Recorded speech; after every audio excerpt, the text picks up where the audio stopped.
Bertemu kembali pagi ini dalam mata pelajaran Reka Bentuk dan Teknologi. Kita akan belajar bab 2 aplikasi teknologi. Masih lagi dalam 2.2 Reka Bentuk Mechanical.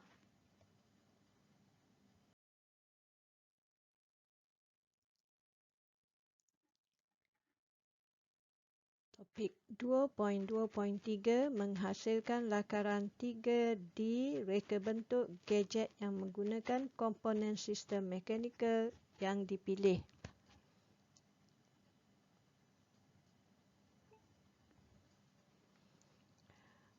Untuk mencapai TP3, anda seharusnya boleh memberi contoh bagaimana komponen sistem mekanikal berfungsi berdasarkan kepada produk yang dipilih. Pilih salah satu gadget mekanikal sedia ada di sekeliling anda dan hasilkan satu inovasi bagi menghasilkan satu gadget mekanikal yang baru. Contohnya payung. Daripada payung itu, apakah inovasi yang anda boleh hasilkan untuk menghasilkan satu gadget yang baru? Yang keduanya, bekas gincu ataupun bekas lipstick menggunakan sistem gelongso. Daripada bekas gincu yang sedia ada itu, fikirkan dan hasilkan satu inovasi yang baru bagi menghasilkan satu gadget mekanikal yang baru. Bekas glue stick, glue stick yang anda gunakan, setelah glue-nya habis, bekas itu anda boleh lakukan satu inovasi untuk menghasilkan satu gadget mekanikal yang baru. Begitu juga dengan correction tape. Pada correction tape itu ada sistem gear yang anda boleh gunakan dan lakukan sedikit inovasi untuk menghasilkan satu gadget mekanikal yang baru. Bergantung kepada kreativiti anda. Berdasarkan kepada sistem pada sebuah monopod, saya telah membuat sedikit inovasi untuk menjadikan ia sebagai pemadam papan putih boleh laras. Sebelum membuat projek, kita perlu menghasilkan lakaran 3 dimensi bermaklumat.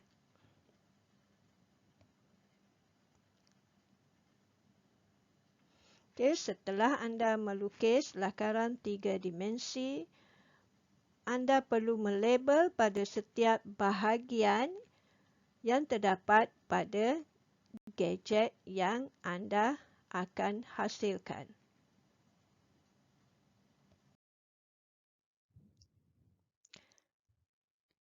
Setelah membuat lakaran 3 dimensi, anda perlu menganalisis kesesuaian komponen yang digunakan untuk membina gadget tersebut. Bagi mencapai TP4, anda perlu boleh menganalisis fungsi komponen sistem mekanikal pada sesuatu produk. Menganalisis kesesuaian komponen yang digunakan untuk membina gadget pemadam papan putih boleh laras. Komponen sistem mekanikal yang digunakan ialah yang pertama, pautan. Fungsi pautan ini adalah untuk memegang pemadam papan putih. Adakah pautan ini sesuai atau tidak sesuai? Pautan ini didapati tidak sesuai kerana penggunaan yang kerap akan menyebabkan pautan akan rosak ataupun patah kerana diperbuat daripada bahan plastik. Untuk komponen sistem mekanikal yang kedua yang digunakan pada pemadam papan putih boleh laras ini ialah gelongso. Sistem mekanikal gelongso. Fungsi gelongso ini adalah untuk melancarkan pergerakan panjang pendek batang pemadam papan putih boleh laras. Okey. Adakah sistem mekanikal gelongso ini sesuai ataupun tidak sesuai? Okey, sistem mekanikal gelongso ini amat sesuai kerana saiz panjang atau pendeknya boleh dilaraskan mengikut saiz ketinggian petugas ataupun murid yang memadam papan putih.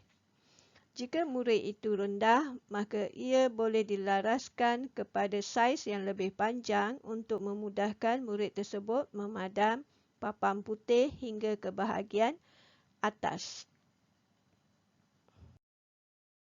Membuat rumusan kekuatan dan kelemahan komponen sistem mekanikal yang dipilih untuk membina gadget. Okay. Untuk mencapai TP5, anda seharusnya boleh memberi justifikasi kepada komponen sistem mekanikal yang dipilih. Okey, mari kita membuat rumusan kekuatan dan kelemahan komponen sistem mekanikal yang dipilih untuk membina gadget. So, tadi saya telah memilih gadget pemadam papan putih boleh laras. So, kita membuat rumusan. Okey. Yang pertama, komponen sistem mekanikal yang digunakan ialah pautan. Kekuatannya, pautan berfungsi untuk memegang pemadam papan putih yang berbagai saiz. Makna pautan itu boleh laras mengikut saiz pemadam papan putih yang digunakan. Kelemahannya pula, penggunaan yang kerap akan menyebabkan pautan akan rosak atau patah kerana diperbuat daripada bahan plastik. So, setiap kali bila hendak menukar pemadam papan putih itu, maka ia perlulah diselaraskan. So, bila banyak kali kita laraskan, dia boleh rosak ataupun patah sebab ianya diperbuat daripada bahan plastik. So, sebagai penambahbaikan, komponen pautan itu kita boleh gantikan dengan bahan yang lebih kuat iaitu bahan logam. Okay, bahan logam lebih kuat berbanding dengan bahan plastik. Tugasan 1 untuk pembelajaran hari ini ialah muka surat 30. Okay, sila lihat modul RPT muka surat 30. Pilih mana-mana gadget sedia ada di persekitaran ataupun di dalam rumah anda dan lakukan inovasi untuk menghasilkan satu gadget yang baharu. Buat lakaran 3D gadget yang akan anda hasilkan pada muka surat 30 modul RPT tersebut. Untuk tugasan 2 dan tugasan 3, sila rujuk muka surat 31 modul RPT. Setelah anda memilih apakah gadget yang hendak dihasilkan dan membuat lakaran 3 dimensi bermaklumat, seterusnya anda perlu melengkapkan jadual 2.2.4 iaitu membuat analisis kesesuaian komponen yang digunakan untuk membina gadget tersebut. Okay, lengkapkan jadual ini berdasarkan pada penerangan saya sebelum ini. Seterusnya, untuk jadual 2.2.5, anda perlu membuat rumusan kekuatan dan kelemahan komponen sistem mekanikal yang dipilih untuk membina gadget tersebut.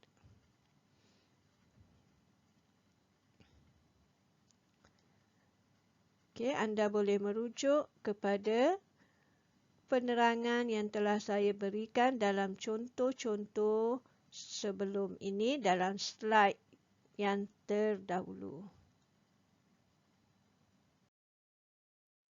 Pastikan anda telah menyiapkan tugasan hari ini sebelum kelas akan datang. Okay, pada minggu hadapan, kita akan meneruskan dengan pembinaan gadget mekanikal berfungsi. Jumpa lagi minggu hadapan.